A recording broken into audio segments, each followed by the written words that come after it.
ठीक है। So the topic that we studies your membrane dynamics. ठीक है। सो मेम्ब्रेन डायनामिक्स में हम क्या पढ़ते हैं, जैसे ऑब्वियसली आपकी सेल की मेम्ब्रेन है, ठीक है, तो ये जो लिपिड्स हैं ये आपके मूव करते हैं, ठीक है। जैसे मान लीजिए ये सेल की मेम्ब्रेन है, so it is not a like fix structure, ये जो लिपिड्स हैं वो आपके फिक्स हैं, ठीक है, तो लिपिड जो है वो आपके मूव करते हैं, ठीक है। तो यहाँ पर हम टू टाइप्स ऑफ मूवमेंट की बात करते हैं। एक तो बेसिकली होता है लेटरल डिफ्यूजन, ठीक है, जैसे मान लो ये लिपिड आपस में चेंज हो गए या ये लिपिड्स आपस में चेंज हो गए, तो इसे हम क्या बोलते हैं, आपका lateral diffusion, that is with in layer. Lateral diffusion, lateral diffusion क्या होती है, that is with in layer, with in layer, उसे बोलते हैं हम आपकी लेटरल डिफ्यूजन, ठीक है। लेकिन अगर बेसिकली जो एक्सचेंज हो रहा है, if it takes place between two different layers, ठीक है, इसे बोलते हैं हम flip flop. This is known as flip flop, इसे हम क्या बोलते हैं, आपका फ्लिप फ्लॉप, ठीक है। So one we have lateral diffusion, one we have flip flop, ठीक है। सो बेसिकली लेटरल डिफ्यूजन तो नॉर्मली होती रहती है, बट फ्लिप फ्लॉप जो है वो कंपैरेटिवली थोड़ी रेयरली होती है, ठीक है। अब इसमें क्या होता है ना, हम तीन टाइप के यहाँ पर प्रोटीन्स होते हैं जिसकी हम बात करेंगे। One we have flippase, flippase, one we have that is flopase, and one we have that is scramblase, scramblase, scramblase। जो फ्लिपेज होते हैं आपके, they are basically P type ATPases, ठीक है, ये हम पढ़ेंगे पी टाइप एटीपेजेस भी क्या होते हैं, ठीक है। फ्लोपेज जो होते हैं, they are basically are ABC transporters, ABC transporters, ठीक है। अब जो फ्लिपेज है, ठीक है, इसका काम क्या होता है, ये आउटर से इनर लीफलेट, ठीक है। So basically they move phosphatidylethanolamine, they move phosphatidylethanolamine, जिसको मैं डिनोट कर सकता हूं PE, and phosphatidylserine, that is PS, ठीक है, from outer to cytosolic leaflet, outer to cytosolic leaflet, ठीक है। फ्लिपेज मतलब कहां पे ट्रांसपोर्ट कराता है, आउटर से साइटोसोलिक लीफलेट में, ठीक है, और इसमें एनर्जी चाहिए होती है, ठीक है, that is ATP is required, ठीक है। सो बेसिकली जब भी एक लिपिड ट्रांसलोकेट होता है तो एक एटीपी यूज होता है, ठीक है। सो 1 ATP is required, 1 ATP is required, तो आप ये कह सकते हो कि एनर्जी चाहिए होती है, ठीक है। लेकिन अगर हम फ्लोपेज की बात करें, तो बेसिकली ये क्या करते हैं, ये आउटर से सॉरी इनर से आउटर लीफलेट, ठीक है। So they move phospholipids from your cytosolic to outer leaflet, ठीक है। They move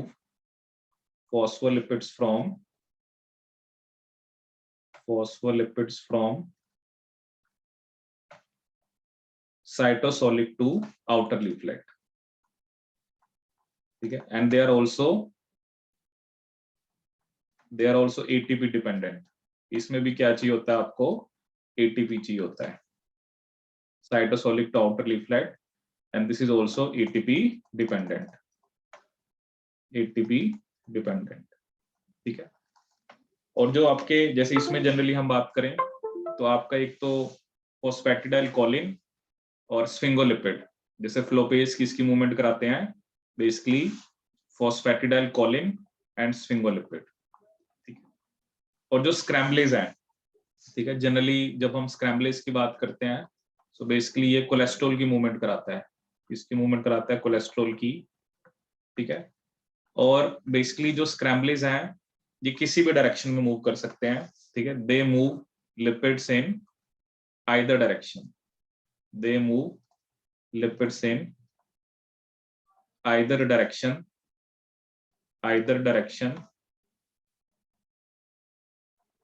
towards equilibrium,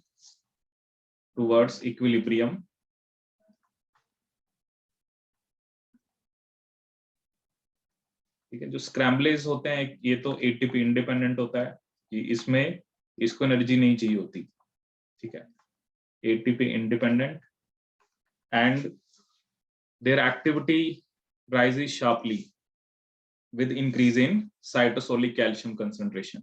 Their activity rises sharply with increase in cytosolic calcium concentration.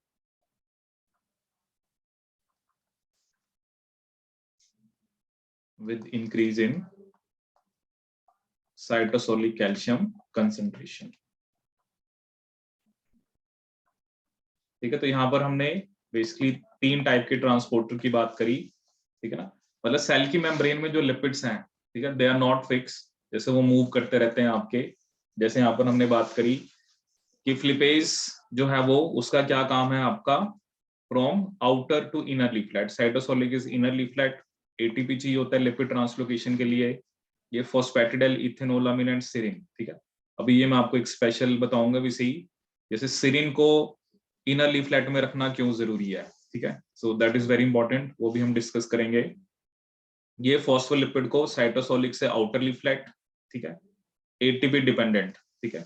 ये अभी वैसे हम आगे पढ़ेंगे, पी टाइप एटीपेजेस और एबीसी ट्रांसपोर्टर्स, ये टाइप्स होती हैं एक तरह से ट्रांसपोर्टर्स की। तो फ्लिपेज जो है वो that is example of P type ATPase, floppase is example of ABC. ABC stand for ATP binding cassette, ठीक है ना। एबीसी स्टैंड फॉर क्या होता है आपका, ATP binding cassette, ATP binding cassette, ठीक है। स्क्रैम्बलेज जो है वो किसी भी डायरेक्शन में मूवमेंट करा सकते हैं, और मेनली जैसे मैंने आपको बताया कि ये कोलेस्ट्रॉल की मूवमेंट कराते हैं, ठीक है। That is ATP independent and there activity rises sharply with increase in cytosolic calcium concentration, ठीक है।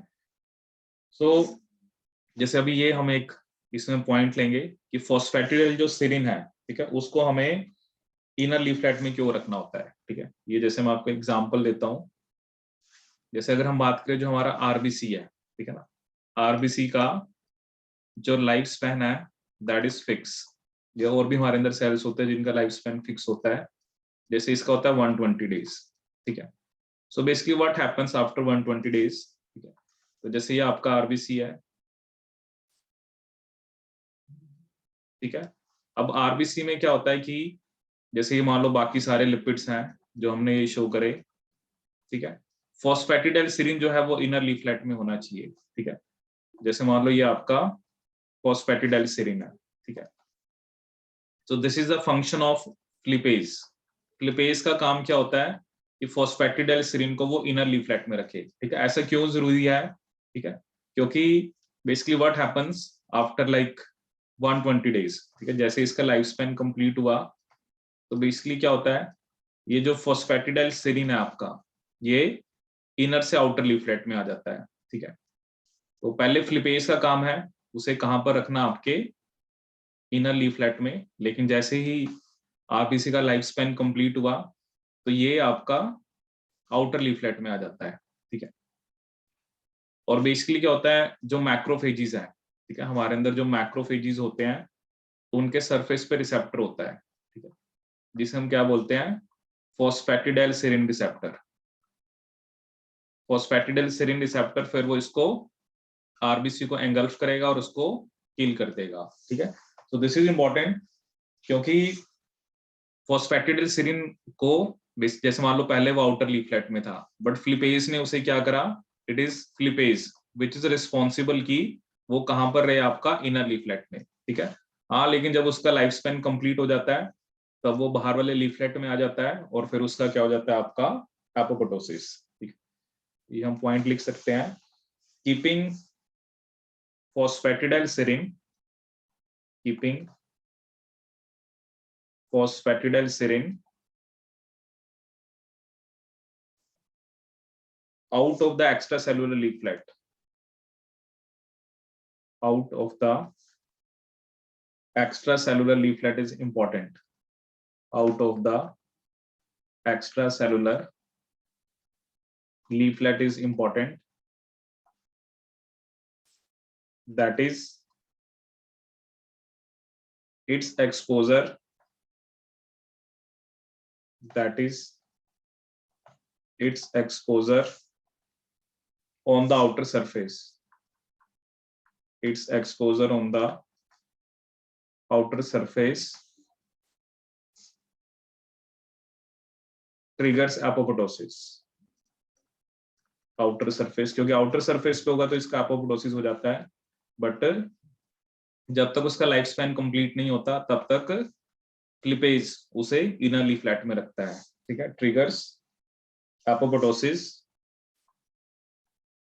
And engulfment by macrophages and engulfment by macrophages that carry phosphatidylserine receptor, that carry phosphatidylserine receptors, ठीक है। तो इसलिए keeping phosphatidylserine out of the extracellular leaflet is important, that is its exposure on the outer surface triggers apoptosis, ठीक है। तो इसलिए phosphatidylserine, जैसे exam में ये भी क्वेश्चन आता है, जनरली आपको इनर लीफलेट में ही मिलता है, but under certain condition. Certain condition क्या है, जब उसका एपोप्टोसिस कराना है तब ये आपका आउटर लीफलेट में आ जाता है, और मैक्रोफेज के सरफेस पे phosphatidylserine के लिए रिसेप्टर होते हैं, your receptor will bind to the phosphatidylserine और फिर उसका क्या हो जाएगा आपका एपोप्टोसिस।